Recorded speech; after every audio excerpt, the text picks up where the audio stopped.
menjadi kaya. Saudaraku, kekayaan itu memang selalu bisa dibincangkan.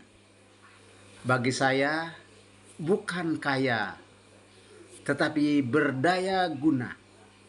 Saudaraku yang saya kasih di dalam Tuhan, saya menyampaikan kata-kata dorongan, motivasi untuk kita semua.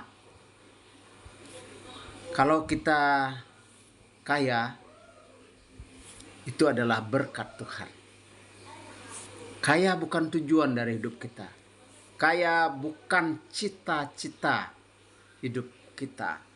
Saudaraku, mengapa? Karena Alkitab katakan jangan ingin jadi kaya. Waduh, dari mana ayatnya itu? Di situ di dalam Amsal pasal 23 ayat 4. Ya. Urungkanlah niatmu kalau kamu ingin jadi kaya. Kemudian juga pasal 30 ayat 8 dalam kitab Amsal. Jadi saudaraku, mengapa? Karena kekayaan itu banyak sisi positif, tetapi banyak juga posisi negatif.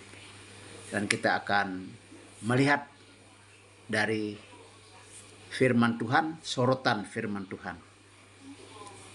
Alkitab katakan Amsal pasal 10 ayat 22, berkat Tuhanlah yang menjadikan kaya. Susah payah tidak menjadikan orang kaya. Ya, saudara, tidak berarti lalu tidak berusaha ya.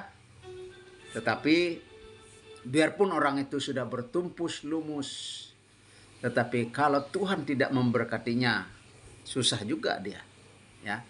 Di dalam Amsal Amsal pasal 22 ayat 2. Ya. Berkat Tuhan yang menjadikan kaya. Bahkan orang miskin dan orang kaya itu diciptakan oleh Tuhan. Tuhan menjadikan orang itu miskin dan Tuhan menjadikan kaya. Dalam 1 Samuel pasal 2 ayat 7. Boleh saudara periksa nanti.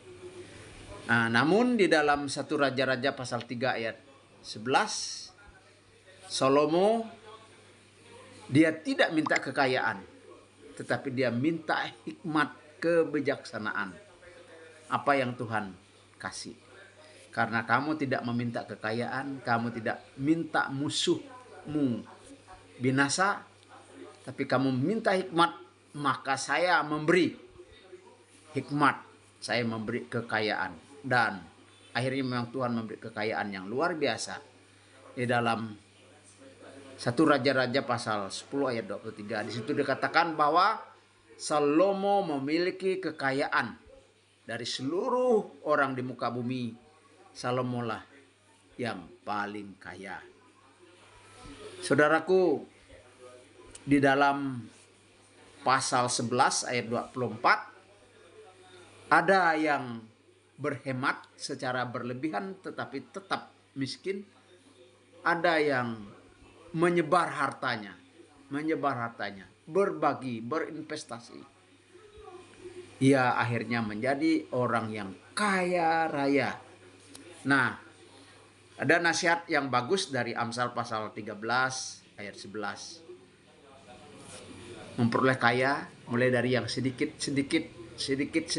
lama-lama menjadi banyak dan menjadi kaya.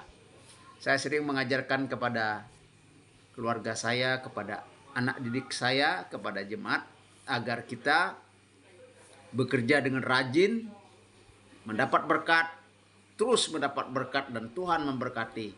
Lama-lama akhirnya berkatnya banyak sehingga menjadi kaya.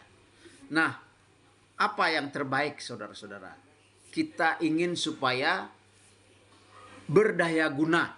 Nah, jadi kita tidak boleh mengajarkan kepada keluarga kita, kepada jemaat supaya mereka mengejar kekayaan. Karena itu bukan ajaran Tuhan. Tetapi mengajarkan kepada keluarga kita, anak didik kita, jemaat, supaya mereka mengutamakan, mengejar daya guna yang berdampak, yang menjadi berkat. Nah, berdaya berarti mempunyai kekuatan. Berdaya berarti dia perkasa. Seperti di dalam Mazmur 112 ayat 1 sampai ayat 2. Berdaya, perkasa berarti diperhitungkan oleh banyak orang. Disegani oleh banyak orang. Banyak relasi, banyak koneksi. Itulah daya. Sedangkan guna berarti memberi manfaat. Dapat dirasakan, bermanfaat di hadapan Tuhan dan bermanfaat bagi sesama manusia. Jadi saudara, apa yang kita buat jika diberikan kekayaan atau diberi berkat oleh Tuhan, kita terima, nggak boleh kita tolak, ya. Tapi kita harus berbagi. Inilah yang Tuhan kehendaki. Jadi yang bagus adalah kalau akhirnya Tuhan memberkati kita, kita mulai dari sedikit-sedikit. Jadi untuk memperoleh harta yang banyak dengan kerja, dengan usaha, walaupun itu sedikit-sedikit, lama-lama banyak. Karena itu Tuhan memberkatinya. Memperoleh kekayaan juga bisa karena warisan orang tua. Orang tuanya sudah kaya dan orang tuanya mewariskan kepada anaknya. Memperoleh kekayaan, Tuhan adalah sumbernya. Berkat Tuhanlah yang menjadikan kaya. Dan Tuhan bisa menggerakkan orang lain untuk menghibahkan, untuk menghadiahkan kekayaan. Jadi Tuhan tetap menjadi andalan. Kekayaan itu berkat Tuhan.